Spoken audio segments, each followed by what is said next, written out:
लोकनेते गोपीनाथजी मुंडे साहेब यांचं आज 10वं पुण्यस्मरण।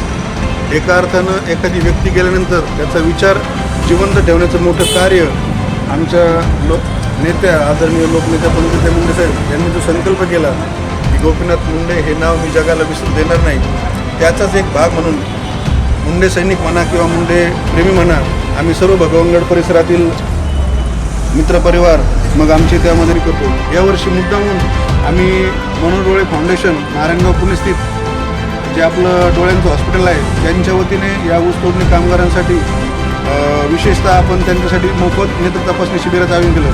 खूप कमी वेळेमध्ये आपण याचं नियोजन केलं, कारण ताईसाहेबांनी परवा आवाहन केलं की कुणी गोपीनाथगडावर यायचं नाही।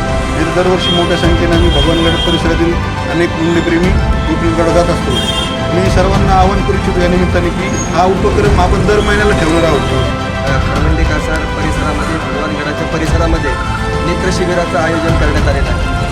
खरं तर मुंडे साहेबांचं ज्या एका विशिष्ट वर्गावर प्रेम होतं, त्या ऊसतोडणी कामगारांच्यासाठी या शिबिराचं आयोजन या ठिकाणी देवनाथ फाउंडेशनच्या वतीनं आमचे मित्र डॉक्टर ज्ञानेश्वर दराडे त्याचप्रमाणे या परिसरातल्या सगळ्यांनी मिळून केलेलं आहे। आमचे मित्र ज्ञानेश्वर दराडे देवनाथ फाउंडेशन यांच्या माध्यमातून डोळ्याचं शेतून नेहमीच ते मुंडे साहेबांच्या कार्याचे स्वर्गीय लोकनेते गोपीनाथरावजी मुंडे साहेब यांच्या पुण्यतिथीनिमित्त आपण नेत्रदान आणि डोळ्याचं जे शिबिर ह्या ऊसतोड कामगार भागात घेतलेलं आहे भगवानगडाच्या परिसरात, आणि डॉक्टर ज्ञानेश्वर दराडे हे गेले 10 वर्षापासून हे दरवर्षी वेगवेगळे कार्यक्रम घेतात आणि स्वर्गीय गोपीनाथरावजी मुंडे साहेबांना हीच खरी भावपूर्ण श्रद्धांजली आणि असंच कार्य त्यांच्या हातून घडावं हीच भगवान बाबांची चरणी प्रार्थना।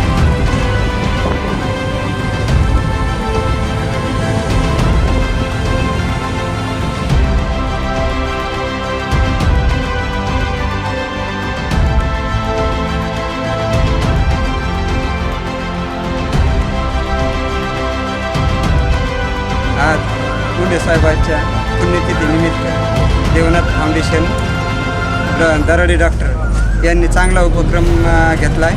डोळ्याच्या शिबिराचा आहे 10 वर्षापासून असं सातत्याने उपक्रम राबवतात, त्याबद्दल त्यांचे परिसराच्या वतीने हार्दिक आभार। अमर रहे मुंडे साहेब, अमर रहे।